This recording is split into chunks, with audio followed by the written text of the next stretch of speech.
Olá, tudo bem? Nesse vídeo nós vamos abordar sobre a civilização egípcia. Faremos essa abordagem em forma de tópicos para facilitar a assimilação desse conteúdo. A civilização egípcia é uma das primeiras civilizações orientais. O seu modo de produção econômica será denominado de modo de produção asiático, porque é baseado na prática coletiva da agricultura e na servidão coletiva, onde o Estado despótico, onde o rei, o imperador, o faraó, detém todos os poderes em sua mão, inclusive a propriedade de todas as terras, ele convoca a grande massa populacional a trabalhar durante um período do ano na produção agrícola.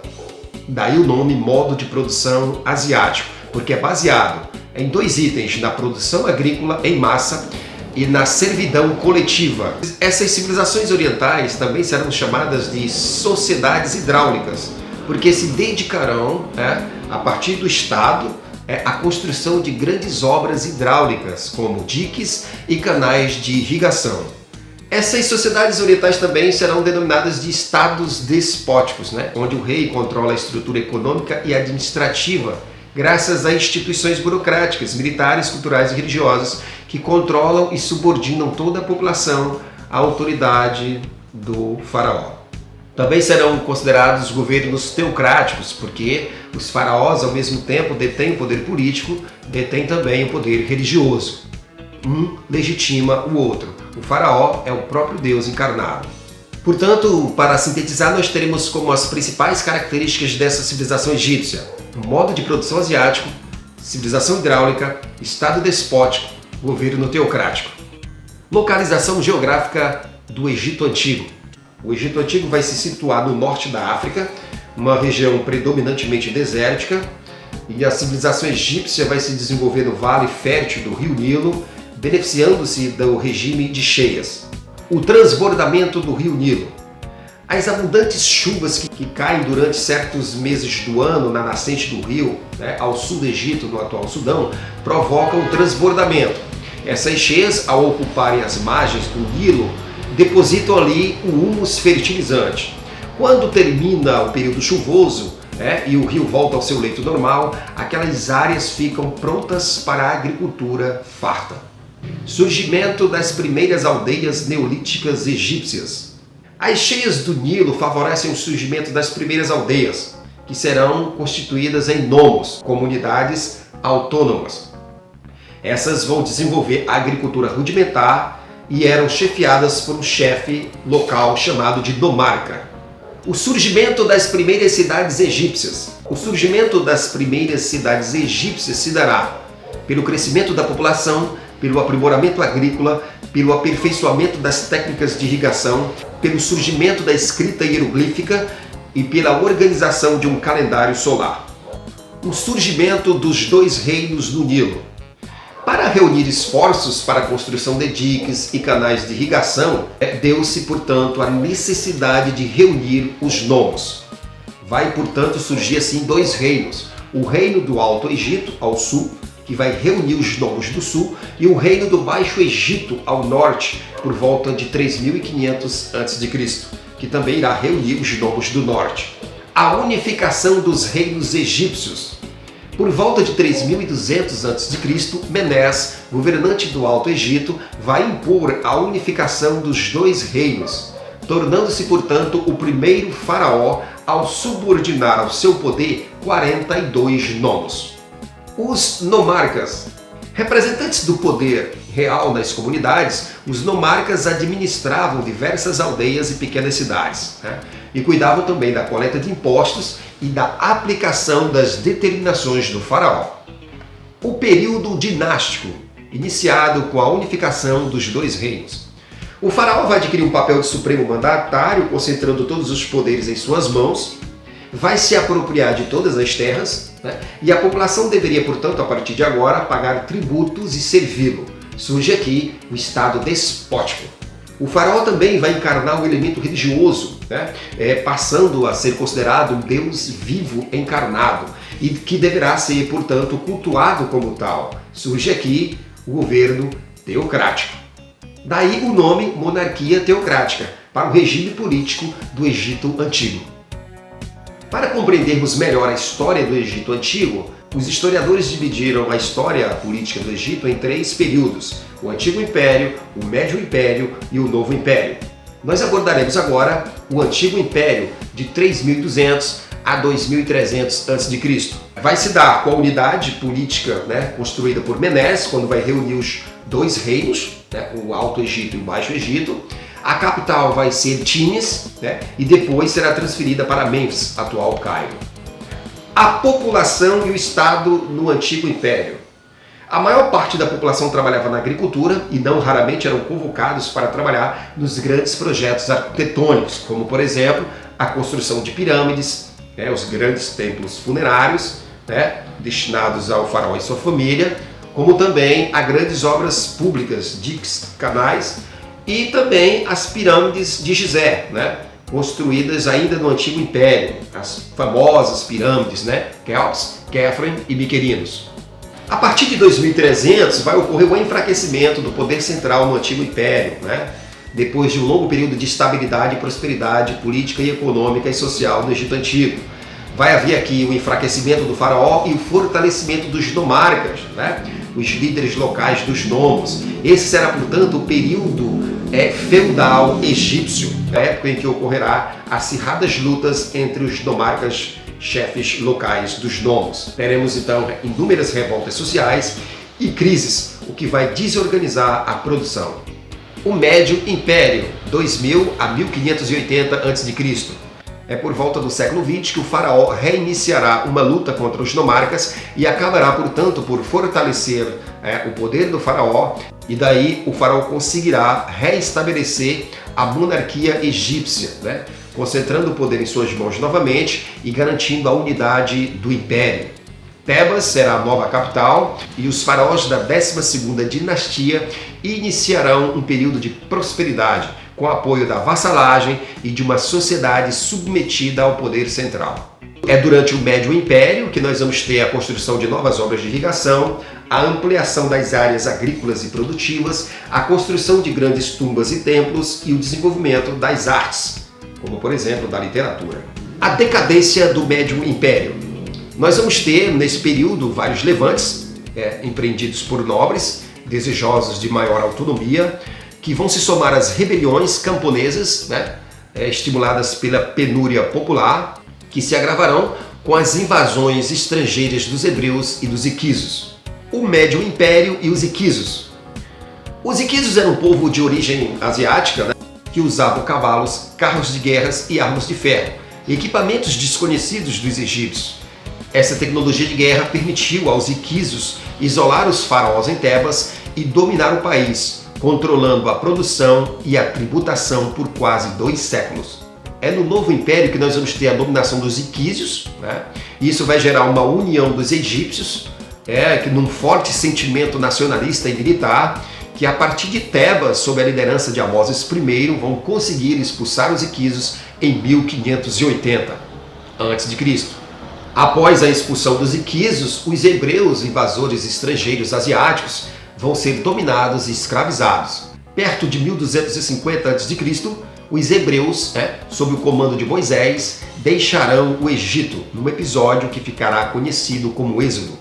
Tebas voltará então à condição de capital, e o Egito manterá a unidade territorial e política. Surge assim o Novo Império. O Novo Império e o expansionismo. A força do Novo Império tratou logo de ampliar suas fronteiras e vão se destacar nesse período 3 grandes faraós: Tutmés III, Amenófis IV, o reformador religioso, e Ramsés II. O faraó Tutmés II, 1480 a 1448 a.C. O império alcançou com ele sua maior extensão territorial, subjugou os sírios, fenícios e outros povos da região, e fez do Império Egípcio um império mundial. A força militar do Novo Império. Foi nesse período que o exército egípcio desenvolveu, né, uma infantaria armada de arcos, setas e lanças e uma cavalaria equipada com carros. O faraó Amenófis IV, 1377 a 1358 a.C., foi o faraó herético, procedeu uma revolução religiosa pondo fim ao culto politeísta egípcio, onde cultuavam várias divindades. Amon-Ra, o deus Sol, era o deus mais importante, e os sacerdotes que cultuavam e dirigiam os cultos a Amon-Ra tinham amplos poderes. Porém, a riqueza e a ingerência dos sacerdotes de Amon-Ra ameaçavam a autoridade do governo central. Sentindo-se ameaçado, Amenófis IV aproveita-se de uma religião que já tinha alguns adeptos na corte, o culto ao deus solar, um culto de influência asiática, onde todos se dirigiam ao disco visível do Sol. Amenófis vai impor esse culto, o culto monoteísta Aton, um círculo solar. E aí vai se aproveitar dessa reformulação religiosa para confiscar os bens dos sacerdotes, eliminando assim seu poder e sua influência sobre o povo, e vai excluir também os demais deuses. O próprio faraó, para intensificar a reforma, mudou seu nome, de Amenófis, que lembrava Amon, Amenófis quer dizer Amon está satisfeito, para Akhenaton, aquele que agrada a Aton, e fundou uma nova capital em Akhetaton, a 30 quilômetros de Tebas. Os casamentos de Amenófis IV não resultaram no herdeiro, e isso favoreceu o fortalecimento dos sacerdotes e do culto politeísta tradicional. Nem Nefertiti lhe deu filhos, apesar de ter lhe dado várias filhas e de ele ter casado com algumas delas e ter tido filhos com algumas delas. Aproveitando-se dessa fragilidade, os sacerdotes depuseram Amenófis IV e otorgaram a Tutankhamon, aquele que vive em Amon, genro de Amenófis, o trono. Ramsés II. Ramsés deu prosseguimento às conquistas militares, entre 1291 e 1225 a.C., enfrentou vários povos asiáticos, como os hititas, na Batalha de Kadesh, e depois de 15 anos de guerra assinou um acordo de paz. Ramsés reinou mais de 70 anos e teve 59 filhas e 79 filhos. Ramsés desfigurou os rostos das estátuas do templo de Luxor, e escreveu nelas seu nome, numa política de adulteração da história. Esplendor cultural do Novo Império, 1580 a 1525 a.C. Nós vamos ter durante o Novo Império a construção dos templos de Karnak e do templo de Luxor, iniciados ainda no Médio Império, porém ampliados e inaugurados agora no Novo Império. O declínio do Império Egípcio. Depois de Ramsés II, inicia-se um processo de declínio da civilização egípcia. Disputas que envolviam os sacerdotes vão gerar uma série de problemas que vão desestabilizar o Estado imperial egípcio. Durante determinados momentos da história, nós vamos ter um Estado dentro do Estado, nós vamos ter períodos em que o sumo sacerdote vai comandar todo o império, ignorando o poder do faraó. Nós vamos ter um exército que, por serem compostos por mercenários estrangeiros, vai se dispersar, deixando o Egito instável e vulnerável a conquistas militares, que vai levar à decadência do Império Egípcio. A conquista do Egito pelos assírios e depois pelos persas. Após 1100 a.C., o Egito voltou a se dividir, passando a ter dois governantes autônomos e rivais, um no Alto Egito, outro no Baixo Egito. Mas é em 662 que o Egito vai cair sob o domínio de Assurbanipal, rei dos assírios. Um tempo depois, em 665, o faraó Psamético I vai libertar o Egito e vai dar um período de pacificação, florescimento econômico e cultural ao Egito, que não vai durar muito tempo. A capital vai ser Sais e o Egito vai recuperar alguns territórios e sua unidade política. Depois o faraó Necal vai vir e vai intensificar o comércio com a Ásia, vai fortalecer esse período do Império Egito, mas finalmente em 525 o Império Egito vai cair nas mãos do rei persa Cambises na Batalha de Pelúcia. Inclusive este vai destronar o faraó Psamético III. Povos que se sucederam na dominação do Egito Antigo. Depois de transformado em província do Império Persa, o Egito foi dominado posteriormente por outros povos, como os gregos, os macedônios, os romanos, os árabes, os turcos e os ingleses, recuperando sua hegemonia política apenas no século XX. A influência sobre o Egito no período de dominação romana. Os egípcios vão sofrer uma penetração do cristianismo, mais tarde do islamismo, né? Enfim, essas influências vão acabar por demolir o resto da cultura egípcia, que durara perto de 3 milênios. A economia egípcia. No Egito, a organização das atividades produtivas se dava através do Estado, né? E cabia à população camponesa, portanto, pagar impostos ao faraó de todos os produtos que eram produzidos e também pagar imposto em forma de trabalho nas grandes obras do Estado, né? Que é a chamada servidão coletiva. Lembrando que o Estado do Egito se apropriava do excedente da produção. Portanto, o Estado se utilizava tanto da mão de obra para a construção de depósitos para armazenamento de grãos, como de uma ampla burocracia estatal para a cobrança de impostos. É importante lembrar que as poucas propriedades privadas no Egito sofriam o controle do Estado. Na época das cheias do Nilo, né, quando a agricultura era suspensa, os trabalhadores eram requisitados para trabalhar nas grandes obras públicas, né, como na construção de diques, canais de irrigação, templos e palácios. A economia egípcia vai se dividir na atividade agrícola, de trigo, cevada, algodão, papiro e linho, na pecuária, de cabras, carneiros e gansos, na pesca intensa no rio Nilo e em atividades artesanais, como a produção de vidro, de navios e de tecidos. A sociedade egípcia. No topo, o faraó e sua família, e abaixo nós vamos ter a aristocracia, composta de sacerdotes, né, burocratas, militares, descendentes das famílias dirigentes dos nomos, né. Entre esses burocratas estavam os escribas, responsáveis tanto pela contabilidade, supervisão e administração.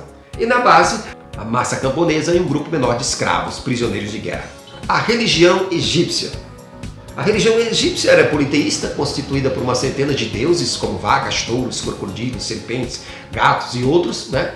A diversidade de divindades remontava às origens das aldeias e dos nomos no período pré-dinástico, né? No início, os cultos locais, depois vão ser agrupados, remodelados numa religião nacional. O deus mais importante vai ser Amon-Ra, Deus Sol, né? Esses deuses vão ser fortalecidos após o Novo Império, né? Depois de uma tentativa frustrada de reforma religiosa de Amenófis IV. E aí nós vamos ter Amon-Ra, acompanhado de Osíris, Ísis, Sete, Horus, Anubis e Apis. A reencarnação egípcia. Os egípcios acreditavam que, assim como as cheias sucediam às vazantes, o dia sucedia a noite, os egípcios acreditavam que o mesmo ocorria com a vida sucedendo à morte. O retorno do morto. Para os egípcios, o morto voltava da própria tumba, né, casa da eternidade, de onde escaparia como um pássaro, né? Outras vezes, depois de renascido, o indivíduo navegava numa barca solar, passava pelo julgamento de Osíris e, se não condenado, iria viver no mundo melhor. A mumificação egípcia. Né? Para que o corpo pudesse voltar e abrigar a alma, desenvolveu-se no Egito o culto aos mortos e a técnica de mumificação de cadáveres, né? Esse conhecimento era controlado pelos sacerdotes. No início, a mumificação era exclusiva dos grandes faraós, mas progressivamente foi sendo estendida a quem pudesse pagar. A mumificação refletiu no desenvolvimento da anatomia, da medicina e em algumas especialidades, como no tratamento de doenças de estômago, de coração, fraturas e até no desenvolvimento de cirurgias cranianas. Ensino superior do Egito visava manter as classes dirigentes com sábios, profissionais eruditos, né? E desenvolveu também a medicina, a arquitetura e a engenharia, ligadas ao poder central. A astronomia egípcia desenvolveu um calendário de 12 meses, compostos por meses de 30 dias, e a engenharia e a arquitetura tratou de desenvolver canais, diques, templos, palácios e pirâmides. A arte egípcia desenvolveram a pintura, a escultura e a literatura. É importante lembrar que na pintura esta se distinguia pela ausência de perspectiva. A escrita egípcia. Os egípcios desenvolveram uma escrita hieroglífica em 3 modelos. A hieroglífica, uma escrita sagrada inventada no período pré-dinástico, que possuía cerca de 600 sinais. 2. A escrita hierática, usada para documentos, mais simples e derivada da anterior.